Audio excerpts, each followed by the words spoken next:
O nosso primeiro tema, lar cristão. A palavra cristão, ela tem um significado muito bonito, muito interessante também. Quando a gente diz, eu sou cristão, eu estou dizendo, eu sou um pequeno Cristo. Entende a responsabilidade disso? Dizer, eu sou um pequeno Cristo? Então nós vamos agora meditar a respeito do que Deus tem para nós em relação ao nosso lar, ao lar dos pequenos cristos, ao lar cristão. A Ciência do Bom Viver, página 349, nos diz assim: a restauração e reerguimento da humanidade começam aonde? No lar. Restauração e reerguimento. Restauração e reerguimento. Restauração de quê? Restaurar, queridos, todo o propósito educacional, vocês que são pais, todo o propósito educacional que nós possamos empreender em favor da formação do caráter dos nossos filhos, só tem um único propósito: restaurar a imagem de Deus nos filhos. E ao empreender isso, a imagem de Deus vai estar sendo restaurada em nós pais também. Então, restauração e reerguimento da humanidade começam no lar. Segundo ponto, uma casa cristã bem ordenada é um poderoso argumento em favor da realidade da religião cristã. É um argumento que o incrédulo não pode contradizer. Isso está em Patriarcas e Profetas, na página 144. Um lar bem ordenado. Uma casa bem ordenada. Aqui não está falando de uma casa luxuosa, de uma família rica. Está falando de princípios. Uma família que vive por princípios. Princípios cristãos. Terceiro ponto. Uma família bem ordenada, bem disciplinada, fala mais em favor do cristianismo do que todos os sermões que se possam pregar. Nós somos, ou não, a Bíblia que muitos incrédulos vão ler. Muitos não terão oportunidade de abrir o livro sagrado para ler, mas eles nos lerão. Nós somos ou seremos a Bíblia de muitos incrédulos. Item 4. Toda família cristã deve mostrar ao mundo o poder e a excelência da influência cristã. Uma boa influência. Uma boa influência. Item 5. A primeira obra dos cristãos é serem unidos aonde? Na família. Na família. Aquele que vive o cristianismo no lar será em toda parte uma brilhante luz. Queridos, nós vamos ler essa citação mais adiante. O lugar mais difícil de nós testemunharmos de Cristo é dentro do nosso próprio lar. Sabe por quê? Porque é o lugar que nós nos sentimos mais seguros de pecar. Nós pecamos em segurança dentro do nosso próprio lar. Por quê? Porque os laços de amor que unem pai, mãe com os filhos aos pais e o marido com a esposa, os laços que unem são laços de quê? De confiança. Estão ali um para proteger o outro, então ninguém quer expor o outro publicamente. Então ali nós nos sentimos seguros de pecar. Que tipo de pecado? O pecado da irritação, por exemplo. Irritação é pecado, meus irmãos. É pecado. Impaciência é pecado. Mau humor é pecado. Então, o lar é o lugar que nós nos sentimos à vontade de pecar. Mas, se eu sou um pequeno Cristo para o meu marido e ele é um pequeno Cristo para mim, no lar, os nossos filhos perverão isso. A influência de um casal fundamentado no amor verdadeiro, no amor cristão, para os filhos e, consequentemente, para a sociedade é tremendo.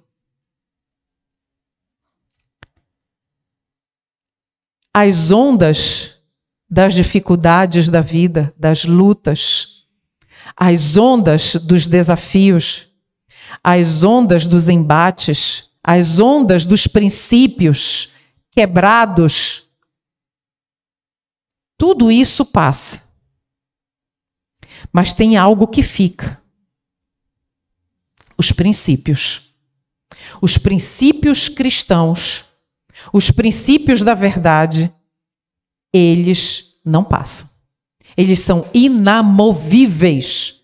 Inamovíveis. Nós precisamos algo que nós perdemos de vista. É o amor. O amor que eu sinto pelos meus filhos não é o amor de Deus. É um amor egoísta. Por quê? Porque eu espero que os meus filhos me amem de volta. É ou não é verdade? Qual é a mãe que não espera isso? Então é um amor egoísta. Entende? É o amor complementar.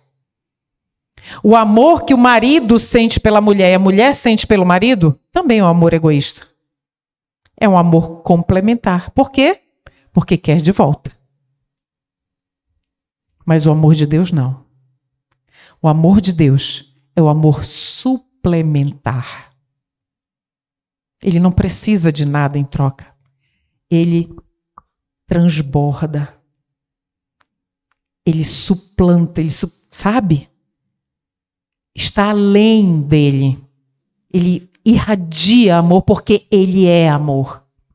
E nós vamos entender as características do amor. Queridos, se nós não entendermos isso aqui, nós não conhecemos a Deus. Com amor eterno te amei. Por isso, com benignidade te atraí. É a bondade de Deus que... Completem para mim? É a bondade de Deus que nos conduz a quê? Ao arrependimento. É a bondade de Deus que nos leva ao arrependimento. O amor de Cristo, o que ele faz conosco? Nos constrange. Então, é essa benignidade, esse amor que atrai cada um de nós a Jesus. Ninguém tem maior amor do que este, de dar alguém a sua vida pelos seus amigos. Quantas vezes nós já não lemos esses versos, irmãos? João 15:13. Conhecemos o amor nisto, que ele deu a sua vida por nós e nós devemos dar a vida pelos nossos filhos. É o que está escrito aí? Nós devemos dar a vida por quem? Pelos nossos irmãos. Será que eu e você chegamos a esse nível de amor? De dar a vida pelos nossos irmãos? Então nós precisamos compreender o que é amor. Por quê? Item 3, olha o que diz aí. O amor é sofredor. 1 Coríntios 13:4. O amor sofre pelo outro. Hoje eu recebi uma mensagem de uma querida irmã que ela estava internamente chorando por um irmão, amigo dela e do esposo, amigo em comum do casal, que ele estava caminhando, tomando decisões que estavam evidentemente levando ele para um caminho de apostasia. E ela disse assim: irmã, eu só quero desabafar com a irmã. Eu sei que a irmã não vai poder fazer nada além de orar. Mas olha o que está acontecendo com ele. Ele não enxerga, ele não enxerga, ele não enxerga. O amor é sofredor. O amor não busca os seus próprios interesses. 1 Coríntios 13, 5. Nós não podemos amar somente de palavra. Não podemos amar somente de língua. Mas devemos amar por obra e em verdade. Essa obra aqui é a ação. Nós precisamos ter a atitude de amar. O amor é este: que andemos segundo os seus mandamentos. Segundo João 6, nisto conhecemos que amamos os filhos de Deus. Isso daqui para mim é tremendo, esse verso. Nisto conhecemos que amamos os filhos de Deus. No quê? Quando amamos a Deus e guardamos os seus mandamentos. Então, meus irmãos, quando amamos a Deus e guardamos os seus mandamentos, nós sabemos que amamos os filhos de Deus, colocando de trás para frente. Eu não sei quantos dos irmãos fizeram o estudo de Romanos, mas depois que eu fiz o estudo de Romanos, eu entendi que para mim, Cleuma, é impossível eu de mim mesma guardar os mandamentos. É só Cristo que consegue de guardar de forma perfeita. Então é só Cristo na Cleuma, vivendo na Cleuma, e a Cleuma morrendo para que ele viva, é que esses mandamentos podem ser guardados. Então, meus irmãos, existem alguns exemplos de amor genuíno na Bíblia que foram deixados lá para que nós entendêssemos qual é a categoria, a qualidade de amor que o Senhor Deus estava nos dizendo nesses versos que nós acabamos de ler. José tanto amava seus irmãos que foi capaz de fazer-lhes bem apesar do mal que haviam feito a ele. Já fizeram mal para vocês? Algum irmão de fé? Você já foi difamado? A difamação dói muito. Dói demais. Mas ao ser difamado, qual foi a sua reação para com o difamador? Você orou para ele, por ele? Orou para que Deus tivesse misericórdia dele e de você também? Então, lembram de Ezequiel 9? Qual era a característica daquele povo que está descrito ali em Ezequiel 9? Um povo que chorava e gemia. Porque o que estava acontecendo? Por causa das abominações que estavam sendo cometidas no meio do arraial de Israel. Então, nós precisamos, essa qualidade de amor que nós precisamos ter. Moisés tanto amava seu povo que preferiu perder a vida eterna do que ser separado desse povo. É essa qualidade de amor que nós precisamos ter. Paulo desejou ser anátema de Cristo por amor de seu povo. Romanos 9, de 1 a 3. Podem fazer leitura depois. Neemias assentou-se e chorou e lamentou alguns dias ao receber notícias do sofrimento de seu povo. Depois colocou sua vida em risco e abandonou seu posto no reino da Medopérsia para ajudar esse povo. Isso é amor.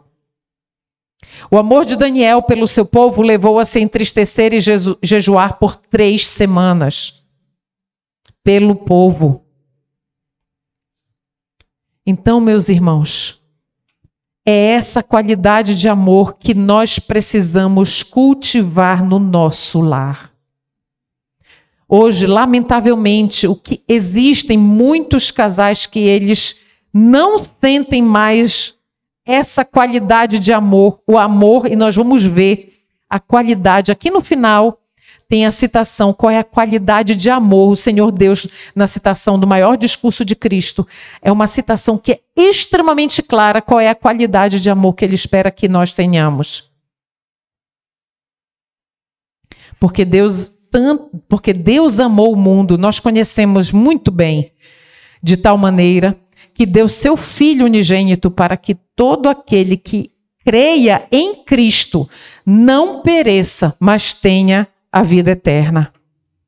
Nós não podemos repetir esse verso como se fosse um mantra, que é lindo, a gente já tem de memória. Não é um mantra. Nós precisamos entender que amor é esse. O que aconteceu com este amor? Como se desenvolveu esse amor pela Cleuma, que é uma pessoa extremamente pecadora. O que fez, que amor é esse que fez o Senhor da glória suportar isso tudo aqui pela Cleuma? Cristo poderia haver pecado, poderia haver caído, mas nem por um momento houve nele uma propensão má. Ele suportou. E dizia Jesus: Pai, perdoa-lhes, porque não sabem o que fazem. Agora eu tenho uma pergunta para você. Olha só. Essa pergunta bem aí.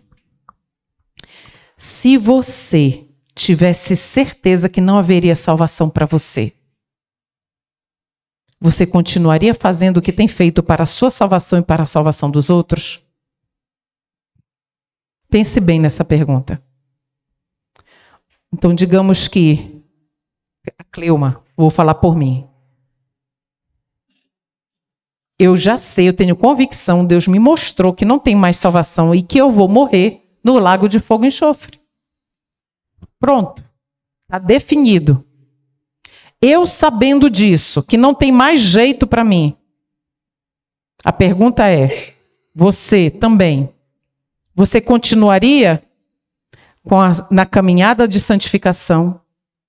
Você continuaria fazendo todo o necessário para salvar os membros da sua família que estão afastados? Você continuaria se santificando? Você continuaria tentando levar outros para a salvação? Mesmo sabendo que para você já tinha acabado, você continuaria seguindo da mesma forma? Olha o que diz o desejado de todas as nações. O Salvador não podia enxergar para além dos portais do sepulcro.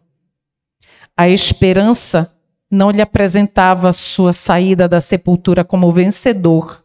Ou seja, Cristo estava ali na cruz pensando que ele estava perdido. Era isso que tinha na mente de Jesus. Nem lhe falava da aceitação do sacrifício por parte do Pai. Cristo não tinha certeza que o sacrifício dele tinha sido aceito. Não tinha. Deus, a serva do Senhor, diz que o Senhor Deus estava ali no pé de Jesus e ele não conseguia ver Deus, nem sentir a sua presença, nada. E mesmo assim, Cristo decidiu prosseguir honrando a Deus até o fim, por amor a mim e a você. Cristo morreu por nós, sendo nós ainda pecadores. Isso é amor. Era desprezado e o mais rejeitado entre os homens, homem de dores, experimentado nos trabalhos. Verdadeiramente ele tomou sobre si as nossas enfermidades e as nossas dores levou sobre si. Mas ele foi ferido por causa da transgressão da Cleuma. E pelas pisaduras de Jesus a Cleuma é sarada. Coloque o seu nome. Coloque o seu nome. Ele foi ferido por causa da transgressão de...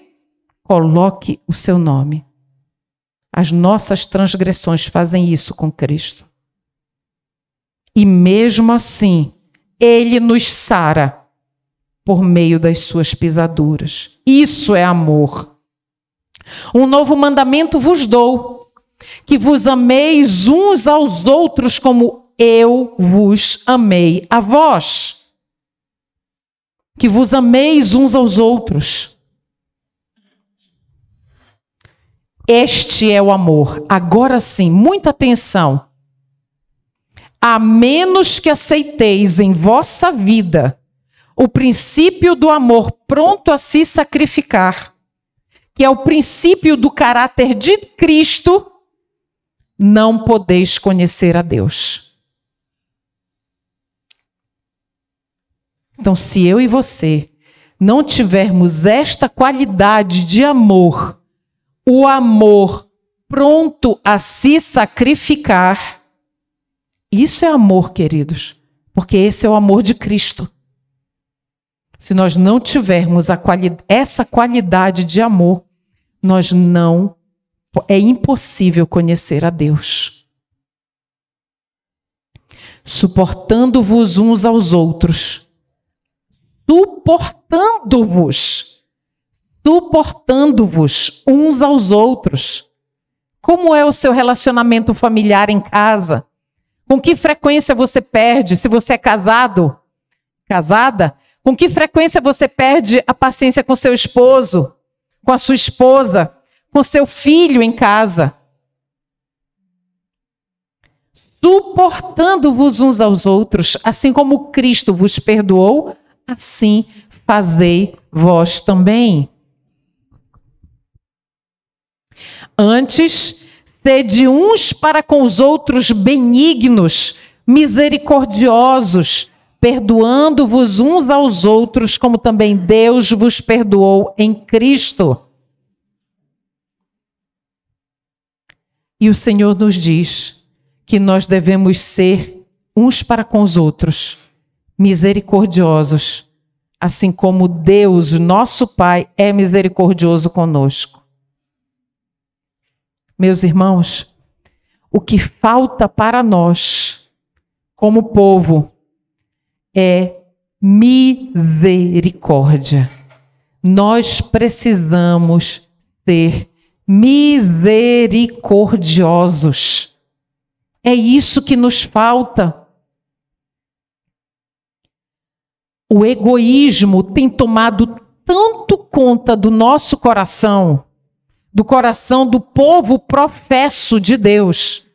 Então tem tomado tanto conta o egoísmo que nós esquecemos de olhar para o outro com o olhar de Cristo. Você sabe como é que Cristo, o desejado de todas as nações, nos relata isso?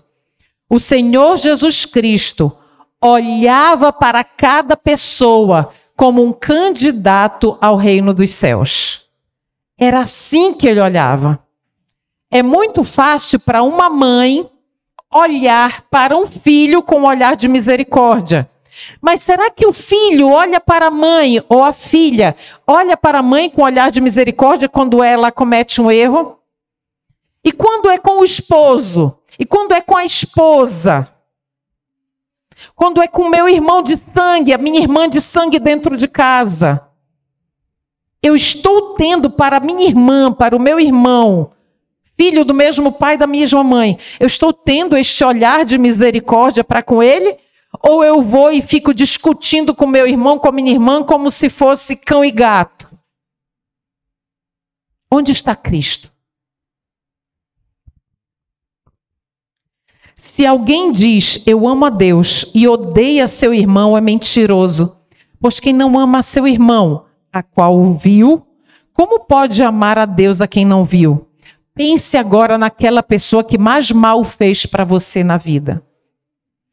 A pessoa que mais mal fez para você na vida, que mais lhe causou dor e sofrimento. Pense nessa pessoa. Como é que você pode dizer que ama a Deus se você não demonstra o mesmo perdão e misericórdia que Deus demonstrou para com você. Porque a única coisa que nós merecemos, de fato, meus irmãos, sabe o que é? Morte. Eu e vocês, todos nós aqui. A única coisa que nós merecemos é a morte. Não merecemos outra coisa. Contudo, Deus nos amou de tal maneira que nós temos esperança de salvação em Cristo Jesus. Por quê? Porque Ele muito nos amou. Muito nos amou e nos ama e não desiste de nós.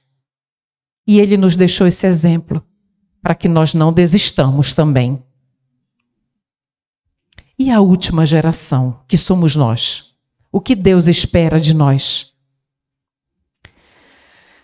Mateus 24:14 diz o seguinte: e este evangelho do reino será pregado em todo o mundo, de que forma, irmãos? Em testemunho a todas as nações. Outras versões dizem para testemunho, como testemunho, mas de qualquer forma é em testemunho. Irmãos, este evangelho do reino, o evangelho do reino não é Mateus, Marcos, Lucas e João. O evangelho do reino, aquele evangelho que prepara um povo para a vinda de Cristo, está lá em Apocalipse 14. Está lá. Aquelas 3 mensagens contêm todo o evangelho resumem todo o evangelho do reino. A serva do Senhor nos diz que a mensagem do terceiro anjo é a mensagem da justiça de Cristo. Então, a mensagem dos 3 anjos é o evangelho do reino, é o evangelho eterno, que nós precisamos compreender, viver e pregar em testemunho. E onde é que isso começa? No lar. No lar. E eis que eu vos enviarei o profeta Elias, antes que venha o grande e terrível dia do Senhor. E ele converterá o coração dos pais aos filhos e o coração dos filhos a seus pais. A obra do Elias, tanto do primeiro quanto do segundo, como terceiro, mas principalmente o terceiro Elias, é na família. Malaquias 4, 5 e 6. Nisto todos conhecerão que sois meus discípulos.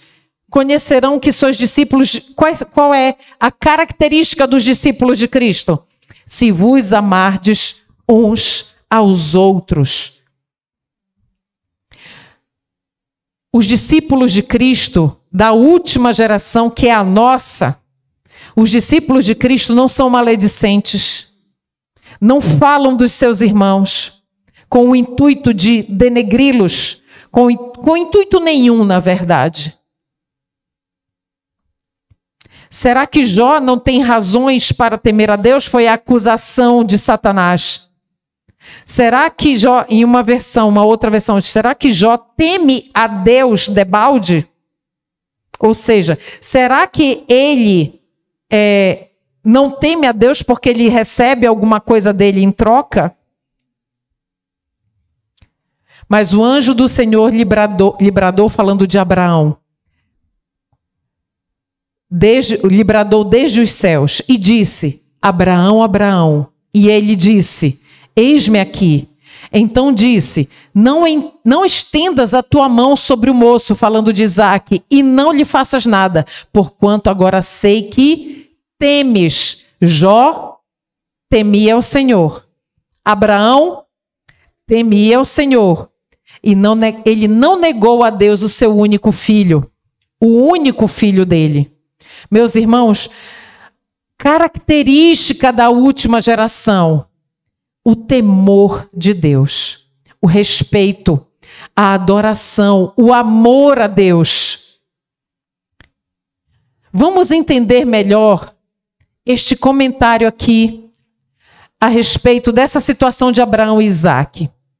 O sacrifício exigido de Abraão não foi somente para seu próprio bem, nem apenas para o benefício das gerações que se seguiram, mas também foi para a instrução dos seres destituídos de pecado no céu e em outros mundos. Então, meus irmãos, através daquele caso de Abraão e Isaque, do quase sacrifício de Isaque, o Senhor estava ensinando não somente para Abraão e Isaque, mas para todos os mundos não caídos e todo o céu. O campo do conflito entre Cristo e Satanás, campo este em que o plano da salvação se encontra formulado, é o compêndio do universo. Então, meus irmãos, nós hoje estamos sendo observados. Este evento, os mundos não caídos estão nos observando. E estão prestando atenção qual vai ser a nossa resposta quando terminar no domingo, quando nós nos despedirmos. Cada um aqui vai voltar para o seu lar. Qual vai ser, de que forma nós vamos voltar para o nosso lar? Porquanto Abraão mostrara falta de fé nas promessas de Deus, Satanás o acusara perante os anjos e perante Deus de ter deixado de satisfazer as condições do concerto e de ser indigno das bênçãos do mesmo concerto. Deus desejou provar a lealdade de seu servo perante o céu todo, para demonstrar que nada menos que perfeita obediência pode ser aceita. E para patentear de maneira mais ampla perante eles o plano da salvação.